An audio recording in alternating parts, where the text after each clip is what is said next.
5B. Sources of surface water for the Concho Valley. Because the Concho Valley is located in a semi-arid place, there has been a constant concern about adequate water sources. Native Americans migrated, keeping their normal paths along Texas in line with dependable springs and pools of water. When immigrants from Europe, America, and Mexico arrived, migrating wasn't in the plan. Permanent settlements required year-long water supply. Properties with reliable springs were scooped up by people who would invariably become successful in their agricultural dreams. But the other immigrants were more hesitant to believe that water would always be at their homestead after a few years of seemingly surprise droughts.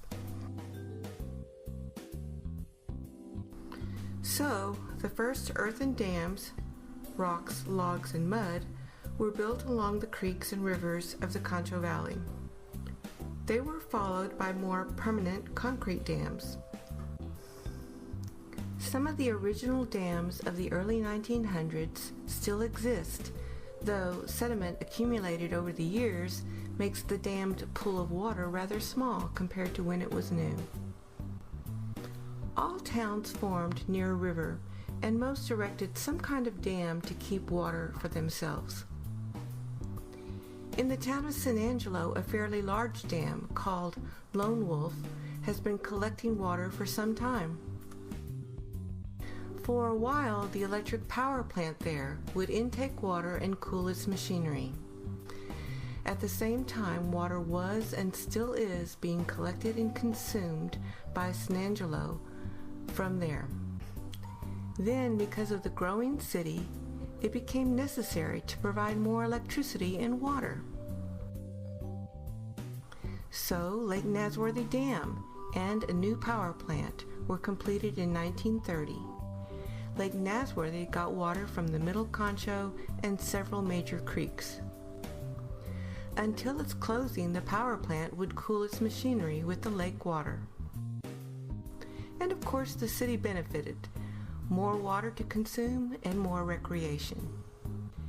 In 1936, a flood on the North Concho branch made city leaders realize that a dam on that branch would prevent floods and secure more consumable water. World War II put the project on hold for a while, but between 1947 and 1952, it got done. And in 1957, a large rain event filled the lake and did no damage to the city. The dam was a success. Then, because the city was constantly concerned about growth and adequate water, Twin Buttes Reservoir was initiated. Before Twin Buttes Lake, waterfall on its watershed could either flood buildings at Lake Nasworthy or be released from the floodgates to downstream neighbors. For those who don't know it, Twin Buttes is a feeder lake to Lake Nasworthy. If water is consumed from Lake Nasworthy, then Twin Buttes Reservoir replaces that consumed water. So if you see in the media that Lake Nasworthy is 84% full, don't be fooled into water confidence.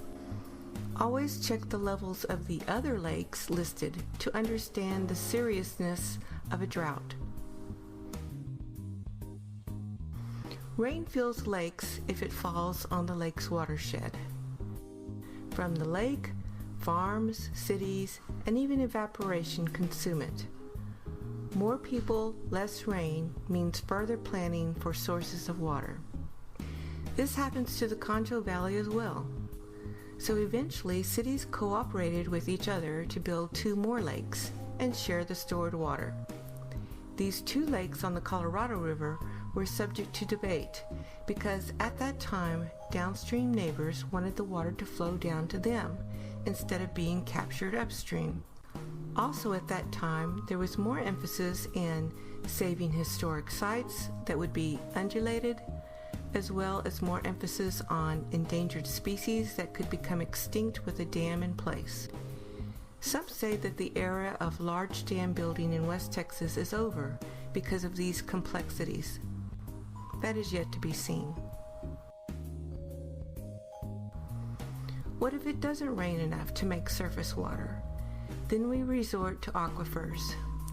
The Hickory sand aquifer, though its need for treatment for radium and iron was controversial, is an important acquisition for the city of San Angelo. Some other cities are probably envious of that aquifer. Another strategy for having more water is recycling it.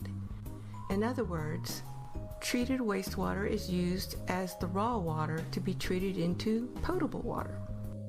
Yet another strategy is preventing surface water from evaporating.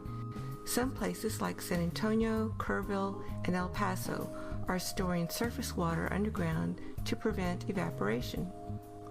But it doesn't seem to be a viable choice in this area because of the lack of cave-like aquifer strata. More strategies for obtaining water will surely arise. We suspect this because in the past, no one could have dreamed of our current methods of securing water. And so it goes. In conclusion, even if there is enough water, there will still be problems regarding upkeep. For instance, lakes need to be dredged occasionally. Another problem with a lake could be that the dam has a flaw. Fixing dam leaks was necessary with Twin Buttes Dam. And then maintenance of all moving parts, so they don't freeze up, must exist. Dam floodgates must move on command. Pumps in wells, pumps in pipelines, and pumps in treatment plants. It's a constant struggle keeping all the machinery working. In fact, you never really want to shut down machinery for one source of water to take advantage of another source of water because the machinery might not start up again properly due to inactivity. And so we elect leaders to research water problems, solutions, and balancing acts. If it seems hopeless, don't lose heart, because so far for every problem, there have been at least a few solutions for planned and protected water sources, and most likely we'll have water for the future.